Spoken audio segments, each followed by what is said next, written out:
जय हिंद। स्वागत है आप सभी का विजय पथ 2055 के इस प्लेटफॉर्म पर। तो साथियों, आज हम एक महत्वपूर्ण टॉपिक पर चर्चा करने जा रहे हैं।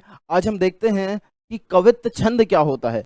बहुत ही मज़ेदार ये छंद होता है, बहुत ही अच्छा, बहुत ही प्यारा और बहुत ही सुनने में कर्णप्रिय यह होता है। तो बहुत ही प्यारा यह छंद है, इसको देखते हैं, ठीक है ना। इसको देखते हैं कि कवित्त छंद क्या होता है। तो आज की कक्षा हमारी कवित्त छंद पर ही होने वाली है। आज की कक्षा हमारी कवित्त छंद पर ही होने वाली है। देखते हैं, देखिए कवित्त छंद होता क्या है। पहली बात तो ये देख लीजिए कि ये जो कवित्त छंद है यह क्या होता है। यह एक वर्णिक छंद होता है, ठीक है ना। यह एक वर्णिक छंद होता है। आपकी परीक्षा में सीधे प्रश्न पूछा जाता है कि बताइए निम्नलिखित में से कौन सा छंद वर्णिक होता है या फिर निम्नलिखित में से कौन सा छंद मात्रिक होता है। तो यहां से आपसे प्रश्न पूछे जाते हैं। तो ये तो आपको ध्यान ही रखना है कि कौन कौन से छंद वर्णिक होते हैं और कौन कौन से छंद मात्रिक होते हैं। यह तो आपको ध्यान रखना ही है, यह तो आपको ध्यान रखना ही है। यहां से देखिए हम वर्णिक छंदों के क्रम में कवित्त छंद की चर्चा कर रहे हैं। तो देखिए क्या होता है ये कवित्त छंद कि यह एक समवर्णिक छंद है। समवर्णिक यानी कि इसके जितने भी चरण होंगे, कितने होंगे इसके चरण, इसमें 4 चरण होते हैं और इसके चारों चरणों में बराबर वर्ण होते हैं। यानी कि कितने होते हैं, 31 वर्ण इसमें होते हैं। कितने वर्ण होते हैं, तो इसमें 31 वर्ण होते हैं, ठीक है ना। और देखिए यति कहां कहां होगी, 8 8 8 और 7 पर यति होती है। 8 8 8 और 7 पर इसमें यति होती है। यह पूरा क्रम इसमें चलता है। यति मतलब क्या है कि हम विश्राम कहां पर लेंगे, हम विश्रांत कहां पर होंगे।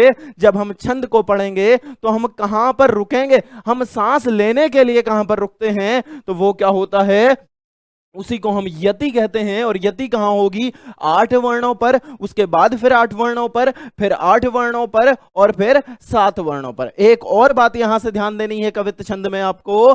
कवित्त छंद में जो अंतिम वर्ण है, जो चरण का अंतिम वर्ण यानी कि जो 31वां वर्ण है, तो वो क्या होगा, वह गुरु वर्ण होगा। वह क्या होता है, वह गुरु वर्ण होता है। पूरे ध्यान से क्लास को देखिएगा, बहुत आनंद आएगा आपको कक्षा में और बहुत ही इंफॉर्मेटिव लगेगी, ठीक है ना, बहुत ही इंफॉर्मेटिव लगेगी। बहुत ध्यान से देखेंगे। देखिए ये पूरा हमने कवित्त छंद का वर्गीकरण देखा, स्पष्टीकरण देखा, व्याख्या देखी कि कवित्त छंद होता क्या है। यह एक वर्णिक छंद है, इसमें 31 वर्ण होते हैं, इसमें 4 चरण होते हैं और ये क्या है, समवर्णिक।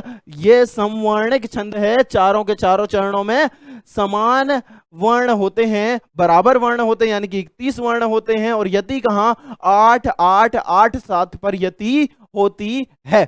आगे देखेंगे, इसके कुछ उदाहरण देखते हैं फिर, ठीक है ना। इसके कुछ उदाहरण देखते हैं। बहुत ही प्यारा ये छंद है, बहुत ही प्यारा छंद है और सुनने में भी बहुत मजा आता है, ठीक है ना, सुनने में भी बहुत मजा आता है। देखेंगे इसको, देखिए जैसे कि ये आपके सामने है, इसको देखेंगे और पढ़ने की कोशिश करेंगे। मेरे साथ साथ में आप इसे पढ़ने की कोशिश करेंगे। तो क्या है ये, देखिए ये है। पहली बात तो बता दूं कि ये लिखा किसने है, ये लिखा है तुलसीदास जी ने। ये किसने लिखा है, यह लिखा है तुलसीदास जी ने, ठीक है ना। तुलसीदास जी का कवित्त है।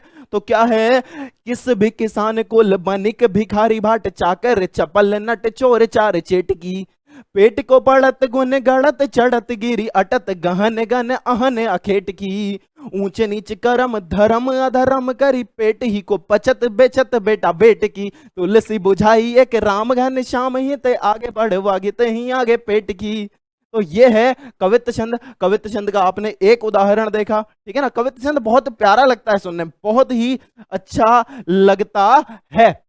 देखिए ये छंद, ये तो आपने एक वो भी सुना होगा कुछ टाइम पहले, एक ऐसा काचा बादाम नाम से एक गाना जो फेमस हुआ था। अब मुझे पता नहीं अब फेमस है कि नहीं है, लेकिन कुछ समय पहले शायद से हुआ था, ठीक है ना। जो इस तरीके शुरुआत में मैं उसमें भ्रम में आ गया था कि मुझे लगा कि ये कवित्त छंद की ही कॉपी है, यानी कि कवित्त छंद को सुन लिया, ठीक है ना। वो जो मूंगफली बेचने वाले थे भाई साहब, तो उन्होंने इस कवित्त छंद को सुन लिया और इसी की धुन पर क्या बना दिया, अपना जिंगल बना दिया। परंतु बाद में मुझे पता लगा कि नहीं नहीं, ये कवित्त छंद नहीं है, क्योंकि उसमें क्या है, उसमें थोड़ा अंतर है, थोड़ा नहीं काफी कुछ अंतर है। जैसे कि वो है पाया तोड़ा हातर वाला, ठीक है ना, पाया तोड़ा हातर वाला। तो वहां पर अंतिम में भी जब आता है ना, अंतिम में भी आता है दिए जबैन, तो वहां पर भी जब आप देखते हैं, ठीक है ना, जब वो कहता है कि सिटी गोल्डन तो दिए जबैन, तो वहां पर भी क्या है, वहां पर भी दीर्घ वर्ण नहीं है।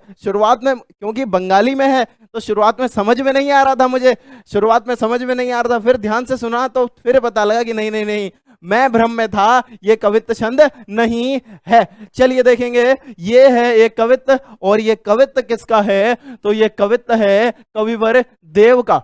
ये रीतिकालीन कवि हैं, रीतिकालीन कवि हैं, इनका ये कवित्त है, इसको सुनेंगे बहुत आनंद आएगा आपको। देखिए साथ साथ पढ़ने की कोशिश कीजिएगा, स्क्रीन पर आपको दिख रहा है, इसीलिए मैंने आधी स्क्रीन छोड़ी हुई है ताकि आप साथ में पढ़ सकें। तो देखेंगे साथ में क्या है ये, दारिद्र्यम पल न बिछोन नव पल्लव के सुमन झिंगोल सोहितन छवि भारी दे, पवन जुरावे के कीर बतरावे देव कोकिल हुलावे होल सावे कर तारी दे, पुरित पराग सो उतारो करी रा इन्होंने कंजकाली नाई का लताने सिर सारी दे, मदन महीप जू को बालक बसंत ताही प्रातः ही जगावत गुलाब छटकारी दे। तो ये है, ये कवित्त छंद की छटा है, ये कवित्त छंद की छटा है। एक दो उदाहरणों के माध्यम से और देखते हैं, ठीक है ना, एक दो उदाहरण के माध्यम से और देखते हैं। ये भी एक कवित्त छंद है, और ये किसका है, तो ये भी देव का ही कवित्त छंद है, ठीक है ना, ये भी देव का ही कवित्त छंद है, और बहुत प्यारा लिखा है, ये भी बहुत प्यारा छंद लिखा है कवित्त,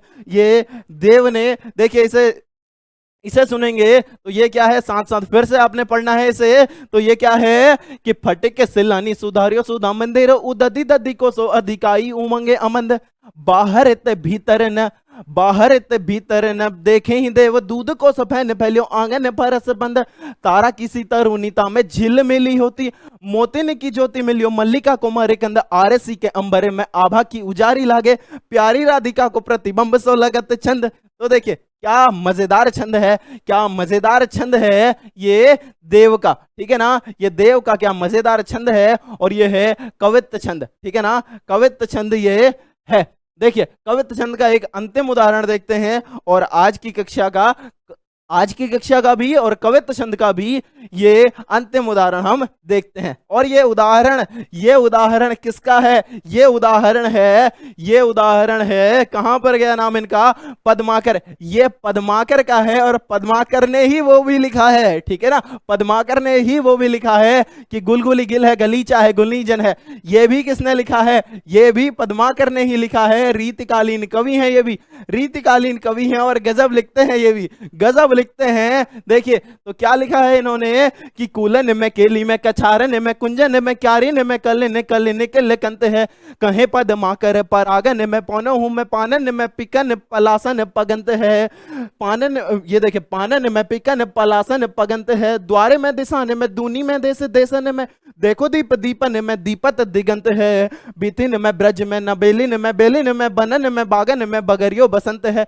तो इस तरीके से ये कवित्त छंद की छटा है, ये कवित्त छंद की छटा है। तो आशा करता हूं कि आपको ये कवित्त छंद अच्छा लगा होगा, ठीक है ना, आशा करता हूं कि आपको ये कवित्त छंद अच्छा लगा होगा। और अगर आपको ये वीडियो इंफॉर्मेटिव लगी हो और साथ ही साथ अच्छी लगी हो तो आप चैनल को सब्सक्राइब कीजिएगा। और ये जो विजय पथ 2055 यानी कि 2055 तक हमने एक संकल्प लिया है कि हम भारत को खुशहाल और विकसित राष्ट्र बनाएंगे। तो इस आंदोलन में आपने भी अपनी भागीदारी देनी है, इस यज्ञ में आपने अपनी आहुति देनी है। और इस चैनल को जरूर सब्सक्राइब कीजिएगा और विजय पथ 2055 के इस आंदोलन का सदस्य जरूर बनिएगा। धन्यवाद, जय हिंद।